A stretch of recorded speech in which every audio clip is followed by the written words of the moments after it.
Welcome back. Welcome. Jesus, Cash. You good? Oh my God. I hope that sound is in this recording. It's just Cash gagging casually in the background. He's like upside down now. Courtesy of Lexi's dog Cash, just fucking gagged into the microphone. It's fine. That's fine.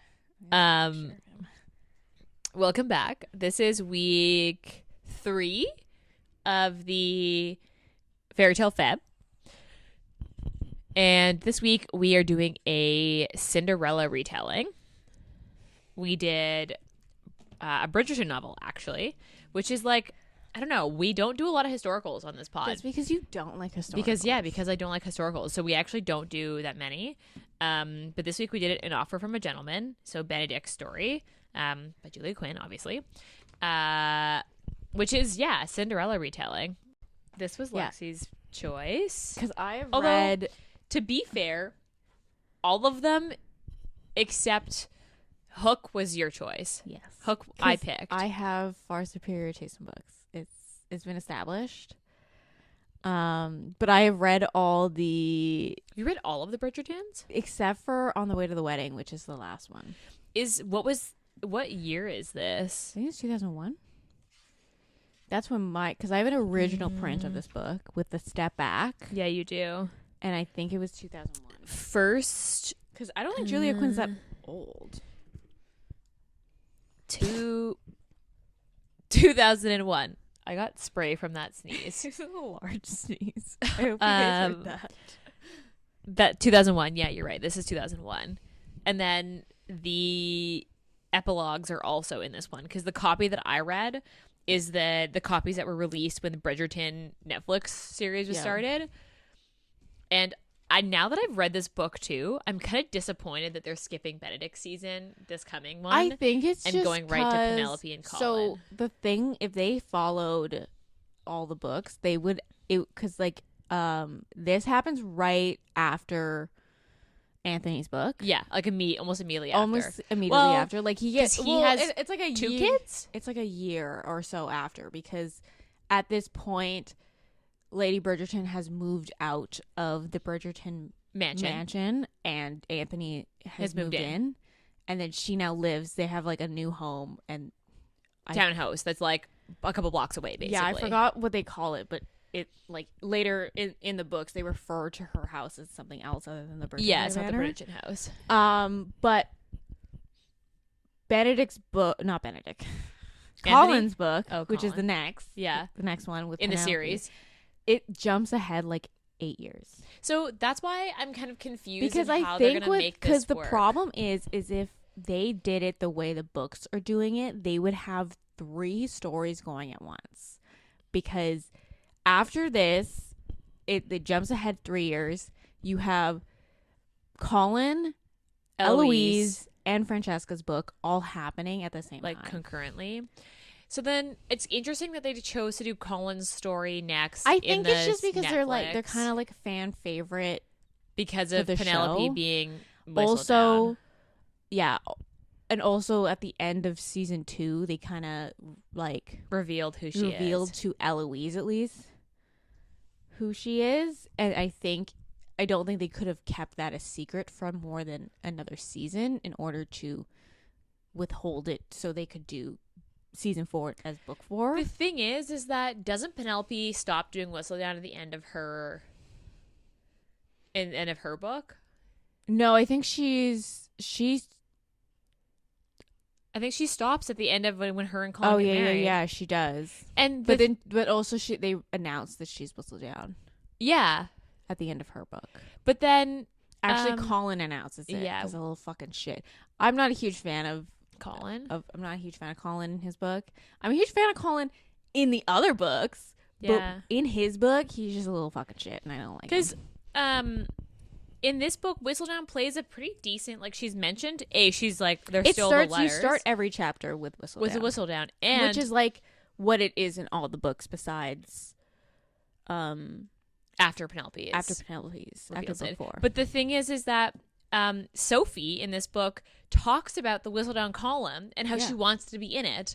So 'cause she's a I'm huge just fan. confused in how that will work for the Netflix adaptation, because I did really like the first 2 seasons of the Bridgerton, and now that I've read the third book, because this book is book 3. I also think it was kind of like they didn't know what to do with Benedict in the show, because they've taken a route with Benedict that's a little, I wouldn't say it's super different, No, but 'cause it's a he's little still different from yeah, what he because is. he's in an those artist. books. But yeah, in this, he just sounds kind of like a nice guy. He's like the classic guy next door who's just nice.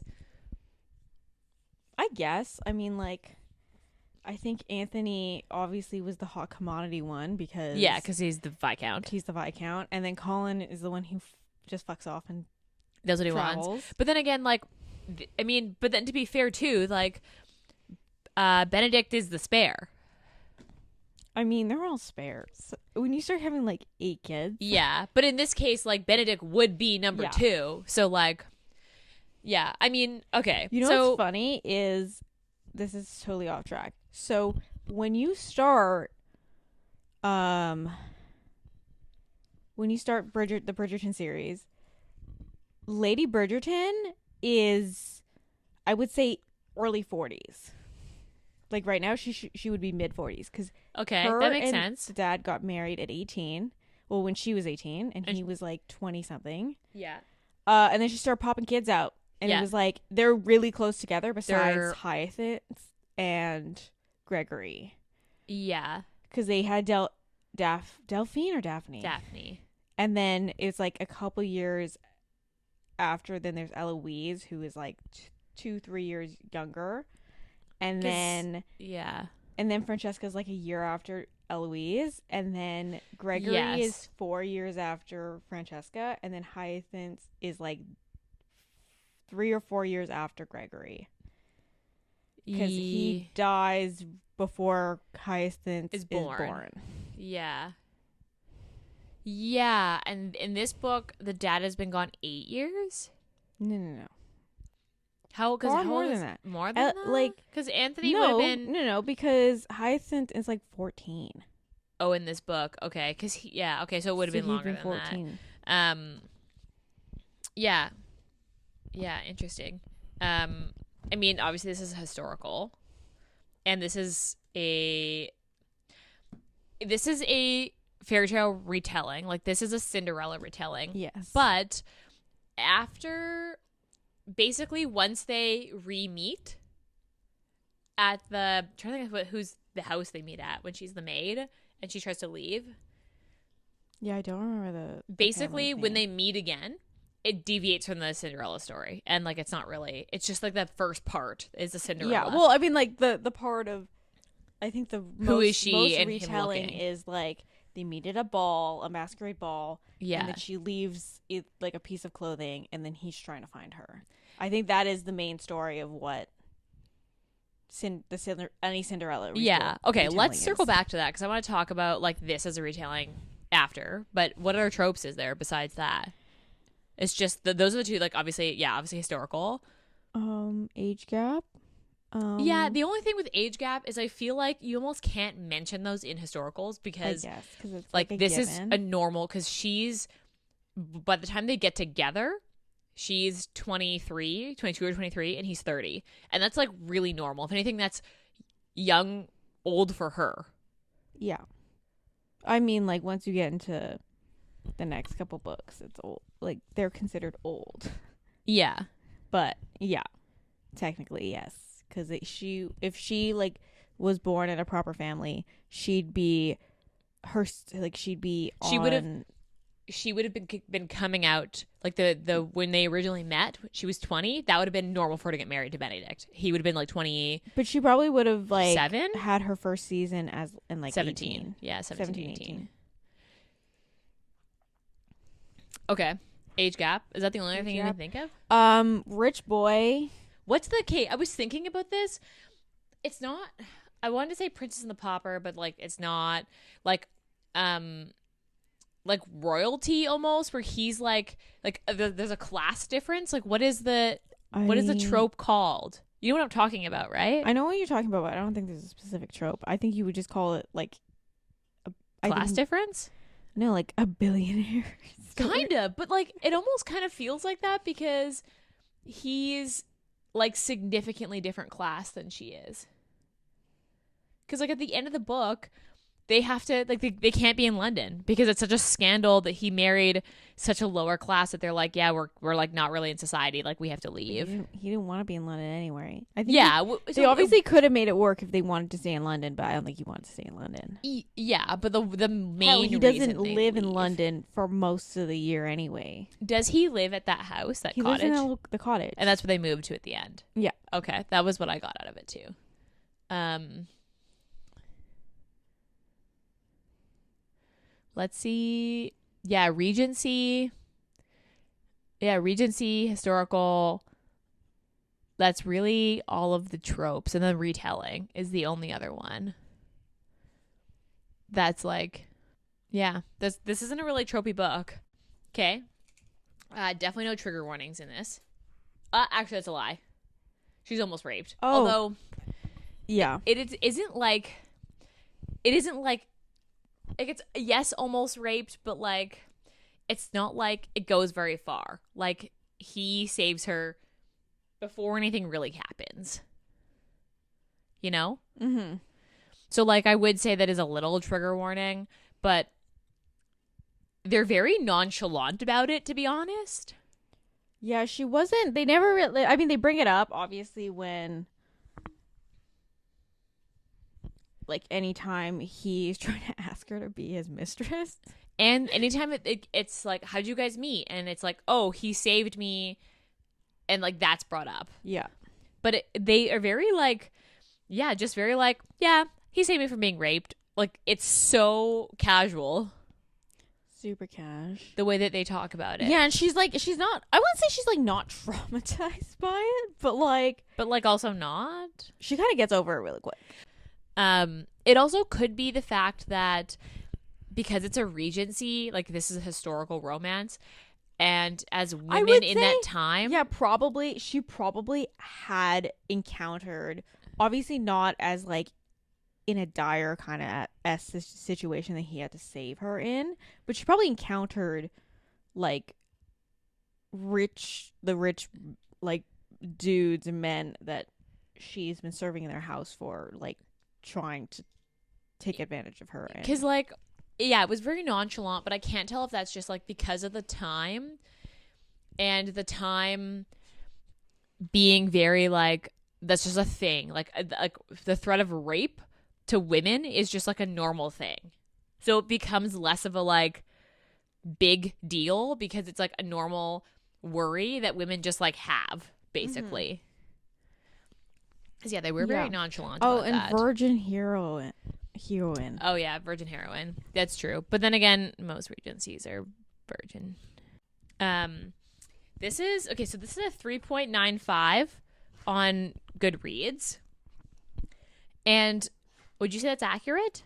Yeah, I would say that's accurate. I think the thing is, when I was going into reading all the Bridgerton books, this one... And obviously, I think we've listened to a couple of podcasts where they've read. This one is not as widely loved. No, I think everyone obviously loves the Viscount Who Loves Me. Yes, and the Penelope's book and Romancing Mr. Bridgerton. But this one is very like hit or miss. Like you either love it or you either hate it. Interesting. I really enjoyed this book when I was first reading it. Like I think my opinion of Benedict kind of changed a bit when I came back for a reread, but I did enjoy this when I first started because I really love Sophie. Like I she's so different from like all the other heroes you're gonna get out of her, or heroines. Yeah, they're gonna get. Yeah, I did think that was accurate. I would say that's a pretty accurate rating because I feel like that covers most people. Like I would say most people probably rate this a 4 or 3 or 3. So that's pretty accurate because it also had like over 200,000 ratings. Also makes sense given that Julia Quinn is a very well-known author and the Bridgerton series is a very well-known series. even before the Netflix adaptation. This was like a very popular people's series. entryway into historicals. Yeah, agreed. It's like the one that you can always find. So I would say that's pretty accurate. Like, given how many reviews it has, like that's a pretty accurate rating for this. This is dual POV, which I really liked. I do find, and this is, I don't read that many historicals, so maybe you can comment on this.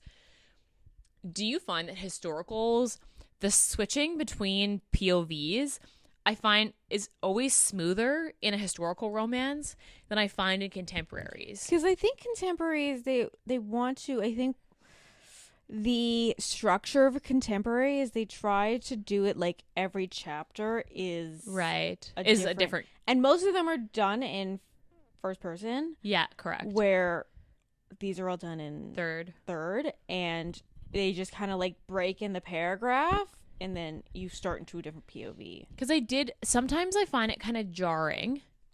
And I do find, so the only book that I can think of that we've read that is third person and jumps from paragraph to paragraph is what's the Talia Hibbert one we just read? Get a Job, Eve Brown. That also was third person and jumped from like POV to POV mid paragraphs. Like it'd be like paragraph break, new person, like mid chapter it would just switch back and forth. And I didn't find that confusing. Maybe I found that a little bit more confusing than I did this one, but a lot less confusing than I normally, I think, would find it. But this one, I just thought it was so natural, and I didn't even think about the fact this is a third person, that it switched halfway through chapters until I was writing my notes about it, and I was like, oh yeah, that did do that. But the Talia Hibbert book, I noticed right away was doing that. I didn't notice that in this. Like, it just seemed more natural in this book. And yeah, I mean, like, I think this is just, like, widely known as, like, Julia Quinn books are so digestible, and they're agreed. They're so easy to read. Like, regardless if you are not a fan of historicals. Yeah. I think she's a great author that, like... That's true. They're super, like... They're so easy to read. Yeah. Like, I didn't have a hard time following this. I'm not a historical person, and I really enjoyed this book. I wasn't sure if I would, because, like, I don't know, the Bridgertons are so hyped that sometimes I'm like, I don't know. And I really enjoyed this book. Okay, so our two characters, Benedict and Sophie. Benedict is obviously the second son. Yeah. Second oldest. The B. Yeah, the B in the alphabet. It's so funny that, like, it is literally a joke in society that, like, the Bridgertons are alphabetical. Yes. Like, you know which one they are based on the first letter of their name. And I thought that was... I think it's so funny because, like, all the kids kind of hate it. And I was like, the parents must have, like... Just thought it was fucking hilarious. Like, they either thought it was hilarious or they're like, oh my god, this is so cute. We should do that. And, like, all the kids are like, I fucking hate this so much. Yeah, it is pretty funny. And then, so, Benedict's 30. Sophie, so he's 30 in part 2? Yeah. Part 2 onward. Part 1 is the first section where they basically had, like, the Cinderella-y thing. And he's 27? 28? No, he's 28. 2 years later. And Sophie's 20 at the time. And she is a illegitimate, like, bastard kid of an earl that was never claimed. Like, he never recognized her as a bastard child. He recognized her as his ward, but not as his child. Yes. He claimed that she was a child of, like, a dear friend of his, or, like, a like, relative, like a cousin's kid. No. He was just like, this is my ward. Like, I don't think he ever explained to anybody. Yeah, he explained who she was to him. He was just like, this is my ward, Sophie.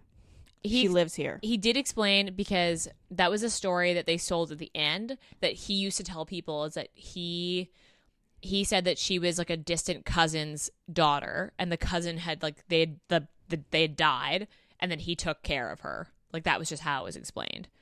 Except she looked exactly like the Earl. Yeah, literally to the point that everyone was like, I feel like I know, I've met you before. And she's like, no. Because she looks identical to like that family. Mm-hmm. Kind of like how the Bridgertons all look the same. Yes. And let's talk about the Cinderella thing for a second. So I did like that. I thought that was a really unique, like, meet cute, basically. I also really liked Benedict in that, like, part. Yeah. But I thought it was a glove. I thought the glove was like kind of dumb. I thought it was gonna go somewhere. Like he even got the glove with the initial on it, and I thought that was going to, like, he was gonna figure it out based on that. I don't think. And eventually, his intelligence. I don't know. But Violet would have, like, I thought one of them was gonna figure it out. Yeah, I fully think if he brought his family in, like, hey, this mystery girl that I'm like in love with. He did tell his mom. I don't think he did. Yeah, because Violet looked at the thing and she was like, oh, this is this crest. And they're like, but that guy died. And they're like, yeah, that's weird. I don't know. I think if he definitely like talked about it more with his family, I think his family totally would have got it. I think if he told Hyacinth or Eloise, they probably would have sleuthed the shit out of those. Like if they were like modern day, they would be Facebook stalking everybody, and I think they would be great at it. Yeah, because I thought that was going to go somewhere. Like, I thought what was going to happen was that the glove was going to, like, in her little meager bag of belongings, that she was going to, like, have had the glove, and the glove was going to fall out, and he was going to connect the dots. Like, I honestly thought the glove was going to come back, but it never did. Like, the Cinderella story ended in part 1, where they basically separated and didn't meet again until by chance, 2 years later. And I honestly thought that the big reveal was gonna, like, happen because of the glove, and then she was gonna have to tell him, but that never happened. He basically just, like, figured it out, and then she was like, yeah, you're right. It literally took, like, I did think that, like, him figuring it out was kind of stupid. So dense. Like, there's some points that I felt like that, like, because he was like, I feel like I've met you before. And so had Penelope. And she was like. And so did Colin. And I think Penelope could have figured it out. I think if she spent more time with Sophie. Agreed. I think she would have figured it out, because obviously Penelope is, like, the smartest person in the series. Yeah. So, like.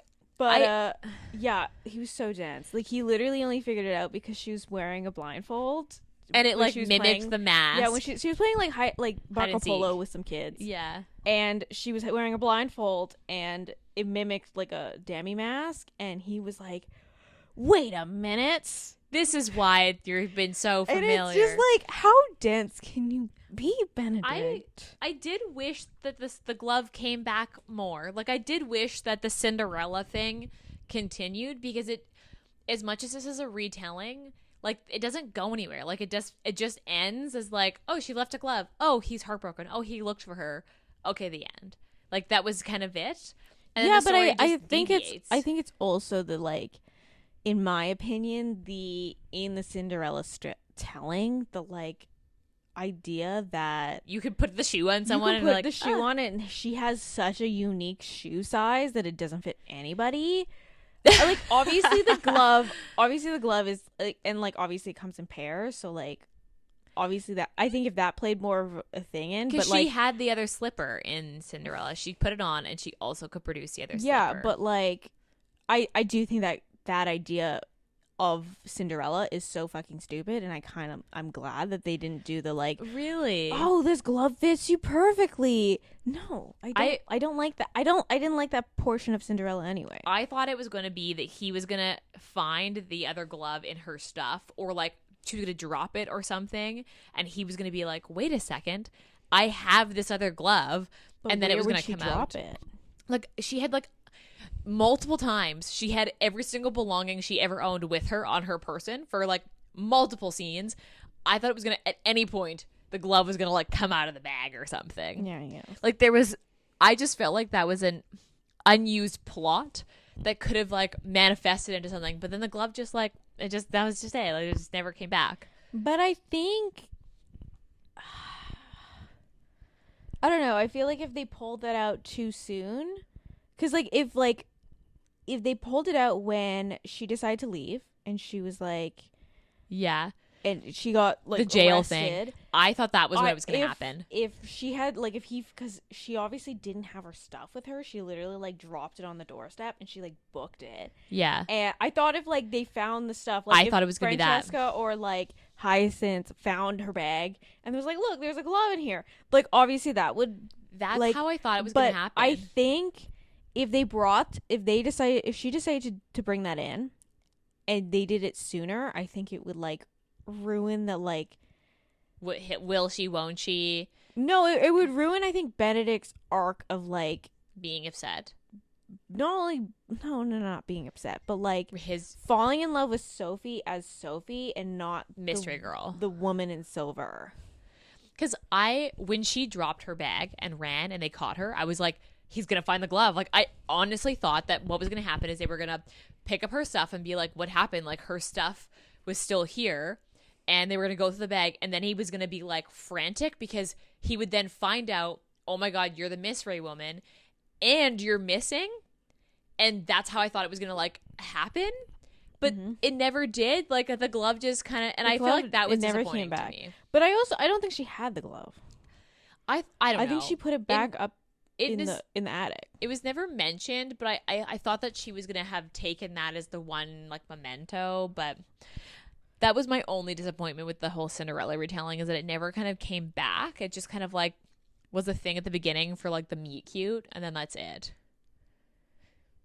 Which is fine, I guess. But I'm not mad about it because I think I wouldn't say if mad, they, like, just disappointed. Like if she tried to keep this as like a for sure Cinderella retelling, I think she wanted to make it her own, obviously, because it's part of the Bridgerton series. You know, I guess. Yeah, I did, because I mean, like, a lot happens in this book. Yeah. Like, a pretty decent amount of stuff happens, because basically, they have the meet cute Cinderella thing. She, like, sneaks in. She wears her,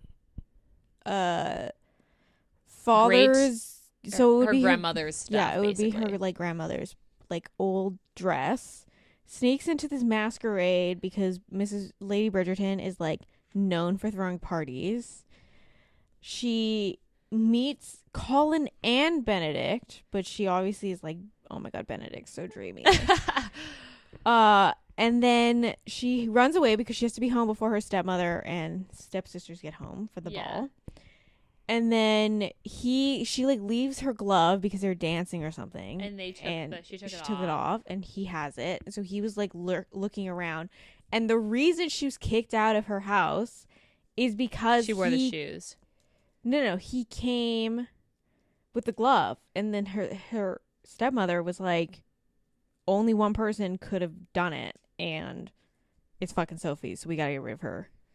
Yeah, and then basically she kind of just like floats for 2 years, and she ends up working at this house. Yeah, she's been like, she goes to the country and works in this house for these rich people who are like not quite, they're like not technically part of the ton, because the way that they were described is they're not like a line like a family line. They're like people who came into money via business. So they're like, quote unquote, like in the ton, but not in the ton, because they're not like, their birthright isn't in the ton. Yeah. And the son is like an asshole, like is always coming on to her. She ends up getting saved by Benedict because he's gonna like, him and his friends are gonna rape her. He literally has like a party when his parents are out. Yeah. Like a very, it was very like childish kind of thing. Although they describe him as like maybe like 23 or something. Like he's young. In this book, like that's considered young for a Regency.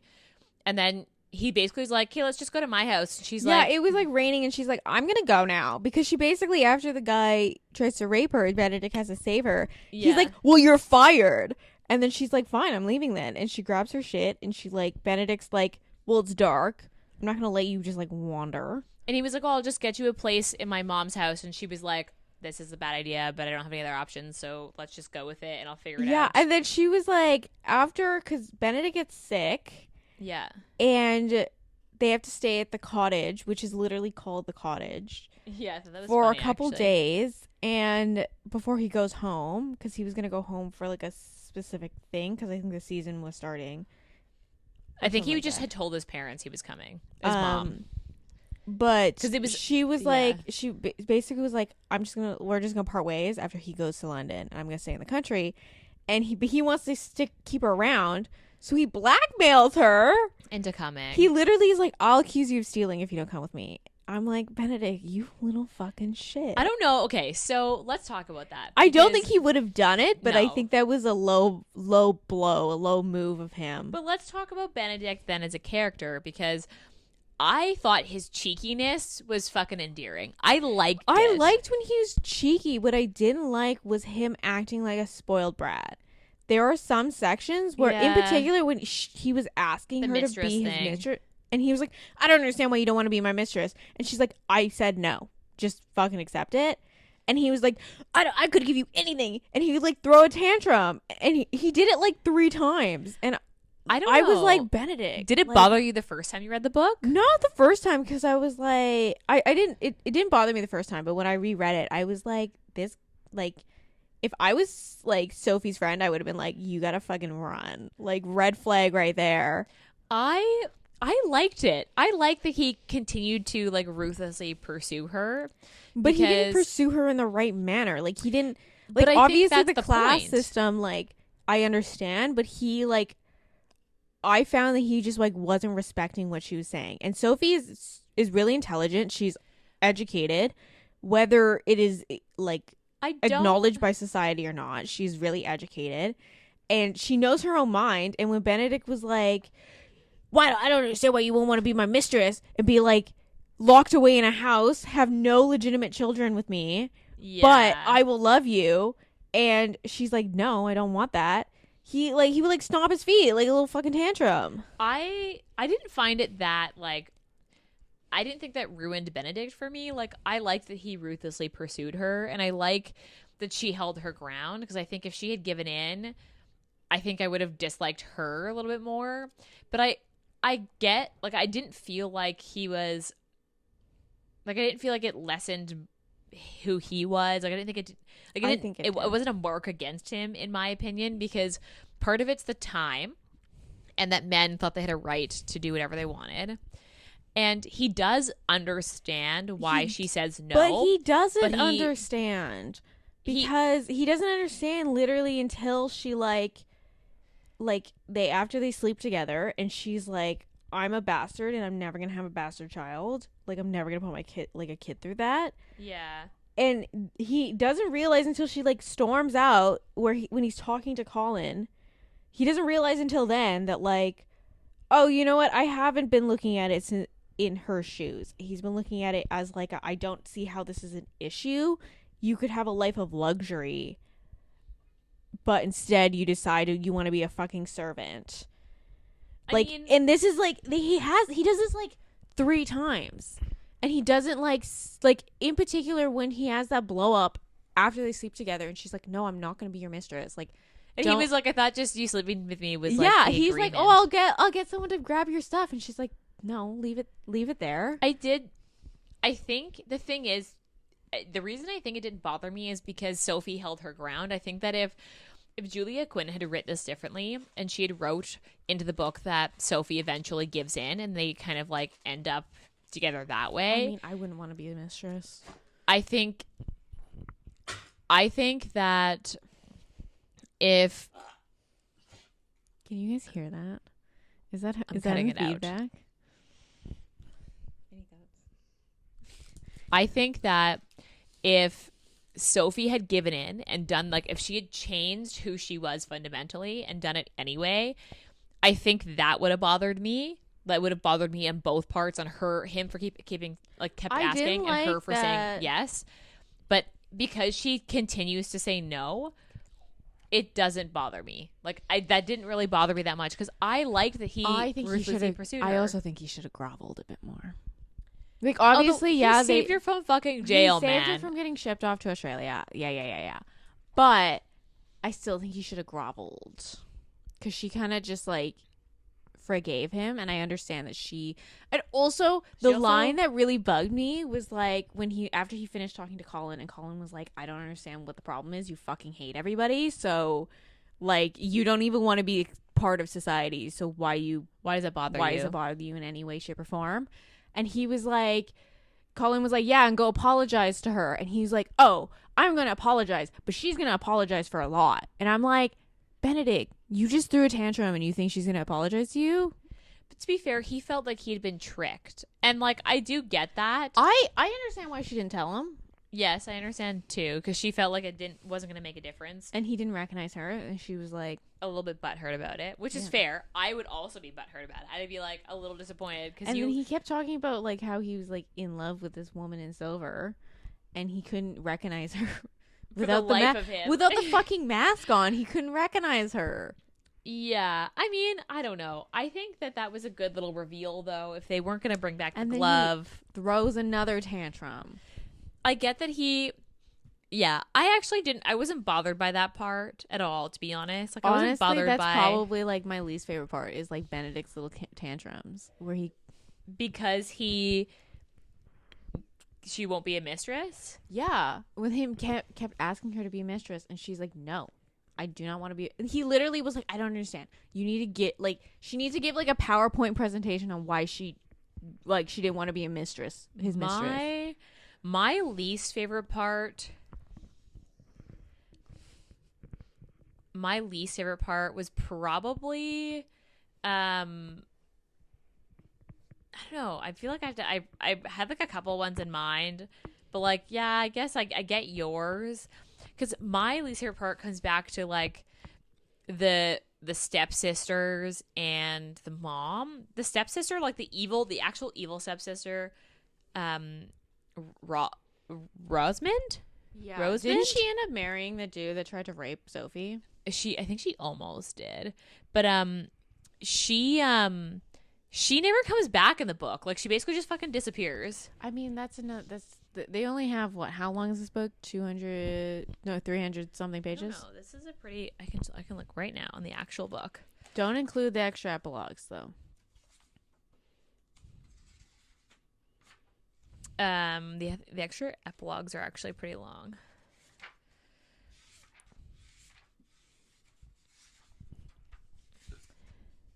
Okay, here's the last chapter. Like just over 400 probably. I don't know. I don't think she like because the first epilogue, obviously she needed two stepsisters.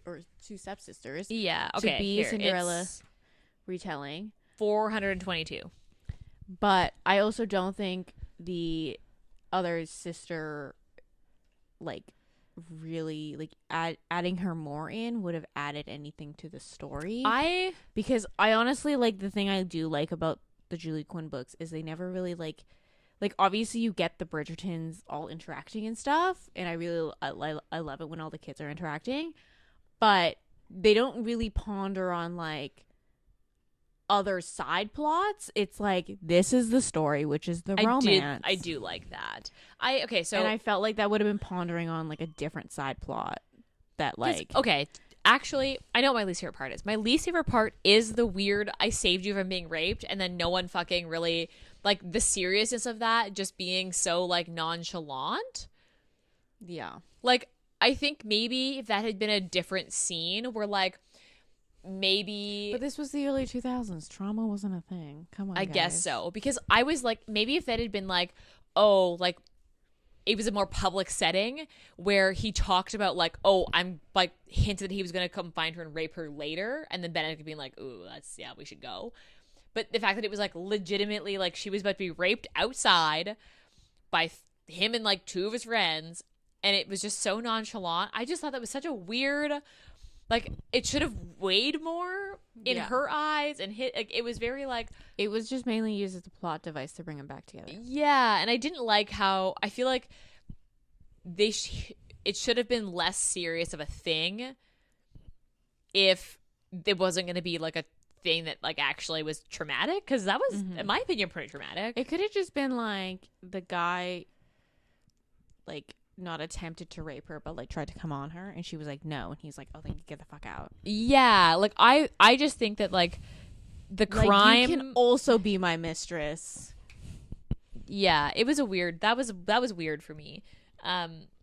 My favorite part. Okay, so I have like two favorite parts. The first one is an actual scene, and it's the scene where she spies him like just swimming naked in that. Oh pond. my god, that was my favorite part. Yeah, where he was like, she's going to leave if I get better, so I must make myself ill. So he goes naked, butt naked, in the middle of winter, swimming, so she would stay around longer. No, he goes in because he had a boner, and he was like, I need to take a cold shower. And he's no, like, he was like, I need to be sick because she's gonna leave. I don't if I'm think not sick. so. I can pull it up. I think that's why. I literally finished this book a day ago. I that's not what it was, but it was so funny because he like spies her there, and she's like, I shouldn't watch, but I'm gonna watch, see if he's naked.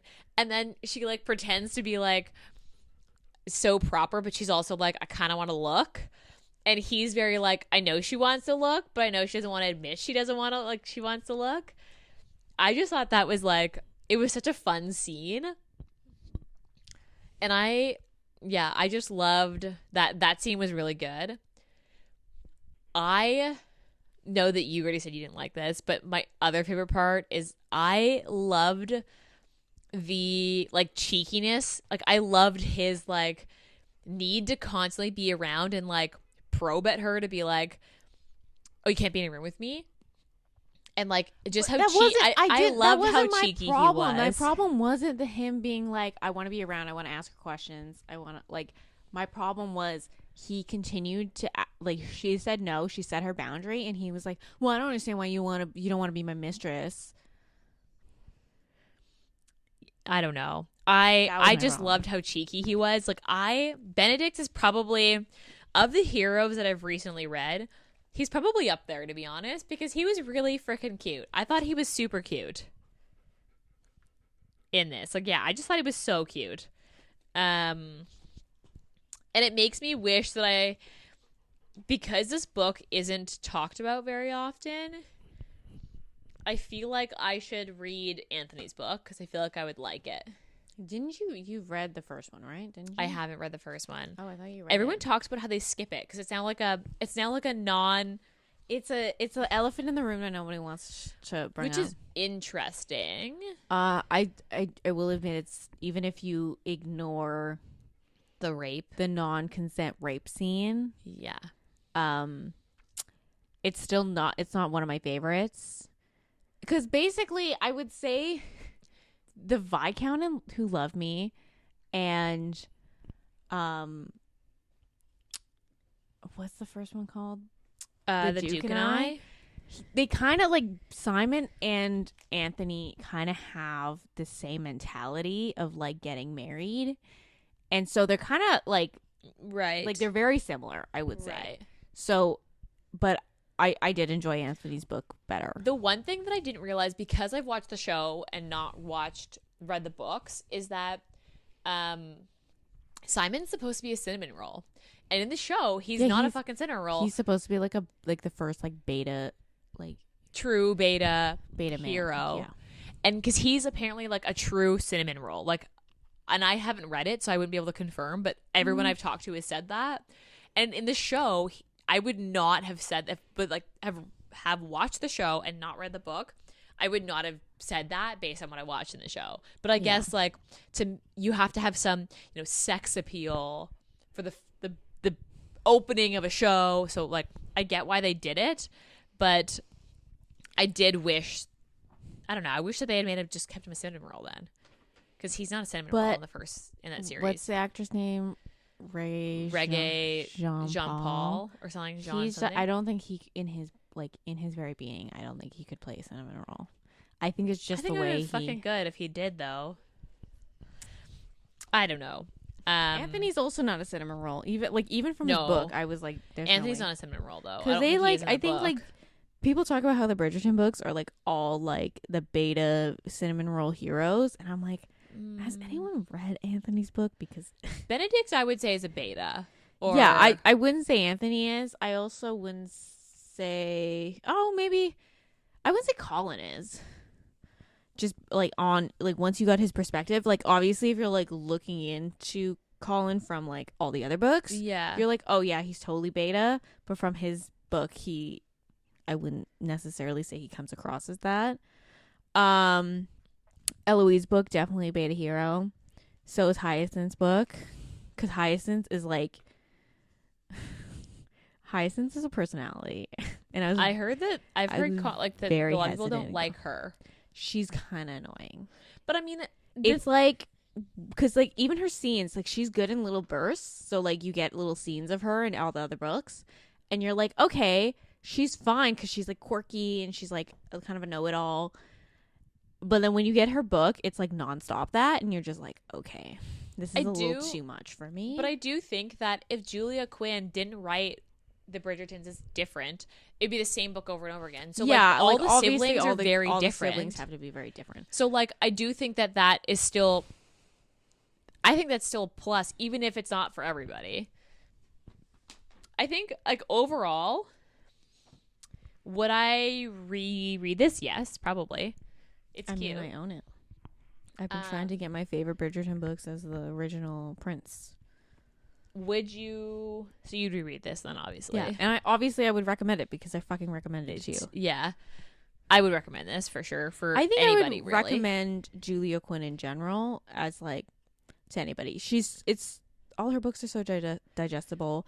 You're like, even if you don't end up liking the characters 100%, I think you're still gonna have a good time reading any of the Bridgerton books. And like obviously she's like written more than this series. Yeah, she's written quite a few but I think like obviously I think you're just gonna have a good time regardless. I liked this book better than what's the Lisa Clay Pass that we did. Dreaming of You? Yeah, I did. I feel like a very controversial thing to say, but I liked this better than that. I enjoyed Dreaming of You. What steaminess? I don't know. Would you give this? I had like a 2. Okay, I had a 1 or 2 because I was like, okay, they do have a lot of scenes with sexual tension, like the pond scene, and there's a cut like the where they kiss in the garden. Yeah. So I do feel like maybe like a 1.5. I don't know. Do you think it's a 2? Well, there's like 2 sex scenes. Is there? Yeah. What's the second sex scene? The one first after the bath. Oh yeah. Okay, yeah. When they're like after the conclusion. I think it would be like thing. the one is like Fade to Black. Okay. That would be like a 1 is.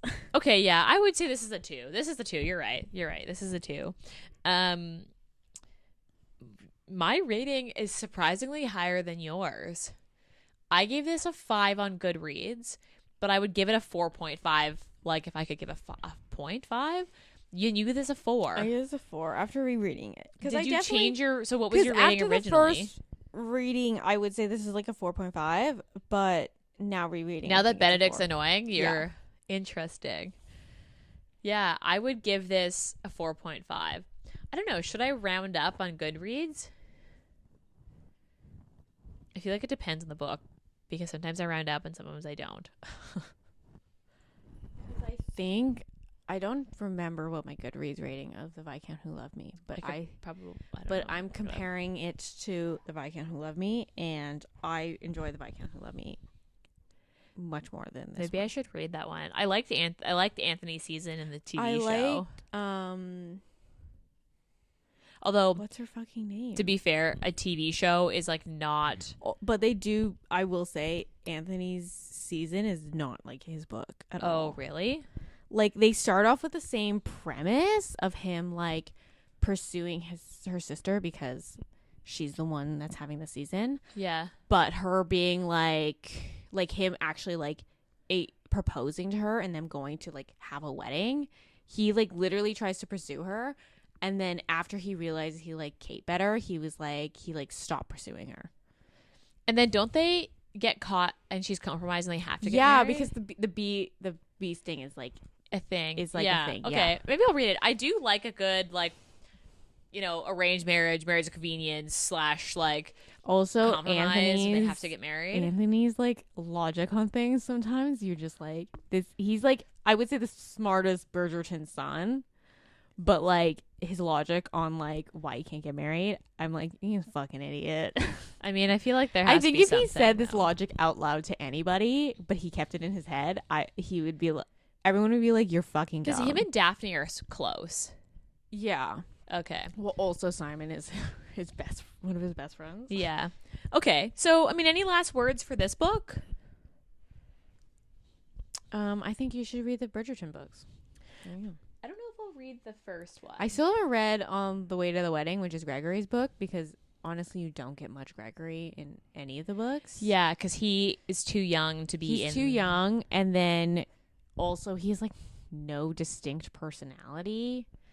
Well, I if you haven't would read his say. books, you would know. Well, like all the other books, because I've read up to Hyacinth's book, which is the 7th book. He's also the youngest, though. No, Hyacinth. Yeah, but he's the the men youngest get sent to school. son. But yeah, because in Hyacinth's book, he's off to school. At school. But he doesn't have really a distinct personality, in my opinion. Because like you get Eloise's personality, you get Hyacinth's personality. Yeah. You get Colin is like the like wanderer. You get Benedict is like the like free spirit like artist, and then Anthony is like the strict like I'm the eldest child and that's my entire personality. And then Daphne is like the mother figure. Yeah. And then Eloise is like the true feminist that like you can't tell me what to do. I'm my own person. Yeah. And then Hyacinth is like a little annoying shit. Interesting. I mean, yeah, I don't know. Maybe I'll think about reading them. I'll have to decide. I'm not generally a historical person. I wouldn't recommend reading them all after another, because they will just start blending together, and you're really? In particular the male, like the heroes, they kind of like, if you read them right after each other, they will blend together. Because I wanted to read Eloise's book based off like how she's portrayed in the show. She's so annoying in the show. But I've heard that her book isn't good. I enjoyed her book. I enjoyed her book better than Romancing Mr. Bridgerton. Everyone loves Romancing Mr. Bridgerton. Yeah, I have heard that too. But I've heard Colin's really annoying in it. Colin is from multiple people that I've heard that. But I enjoyed Eloise's book. Okay. Because hers is to Sir Philip with love. And she marries a widower. Yeah. Yeah. Interesting. And he's been introduced in the show already. So you know the girl that Colin was like going to marry in the first season? No. She's Pregos. Oh, yeah. Oh, the guy that shows up. The guy that shows up to that's pick like her his up. brother. Yeah, because she was meant to marry his brother, and then his brother died of war. So then he was like, I have to marry her now. He's who Eloise marries. Wait, does she die? Yeah. Oh, fuck. They have twins. Oh, shit. And then she like, I don't want to spoil it, but she does die. Yeah. Oh, shit. All right. Well, I didn't know that. Interesting. Okay. Well then, I think that's a good note to end on. Well, he's a widower, so some wife is gonna have to die. Yeah, but I didn't realize it was somebody that, like, I guess. I mean, I haven't read the other two books. I don't know if she's actually introduced in those books. No. Or if that's just a side plot they added into the show to he's not. Preface. They added him to the show because they wanted pre-shadow. They wanted to pre-shadow. They wanted Easter eggs for the people who read the books and the fan of the series. But you do not meet him until in the books. Interesting. Okay. Good to know. Well, on that note, I have nothing else to say. Yeah, nothing else. Next week, we're doing the last book of Fairytale Feb, and it is a Little Mermaid retelling. It's also YA. I love it. So we will see, because I am not... Once I stopped being a YA, I do not read YA. So we will see how that goes. I don't know. Sometimes I just can't. So we will see. That's all for this week. As usual, don't forget to rate, subscribe, tell your friends, share us on social media, connect with us. We're generally on Instagram. You can also email us. Our email is on our Instagram, but it's also Sisters Reading Romance Pod. It's podcast. Is it podcast? Yeah, at gmail.com. Send us your recs. We always enjoy book recommendations. And we'll be back in your ears next week. Bye.